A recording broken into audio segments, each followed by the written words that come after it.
Вы можете закидать меня тапками, но я считаю, что девушке в отношениях все равно нужно чувствовать, что на нее смотрят другие мужчины. Я когда завела YouTube-канал и начала выкладывать туда видео, мне чаще начали писать именно не девушки комментировать видео, а именно мужчины.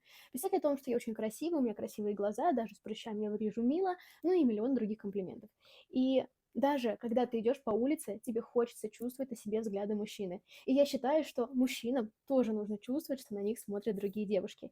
Здесь есть два плюса. Когда ты видишь, что на твоего партнера смотрят такими влюбленными глазами и его хотят, и когда на тебя также смотрят, вы начинаете больше ценить друг друга, потому что за период времени, когда вы долго в отношениях, все равно вот эта эйфория, желание немножко пропадает, и как будто бы с помощью таких штук вспоминается, что вообще-то вы такие классные, вы выбрали друг друга, и, блин, не упустить бы этого человека. И второе, это то, что ты понимаешь, что ты вообще-то еще соска нереалка, а твой партнер такой же классный, и тешится свое вот это эго, что вообще-то я красотка.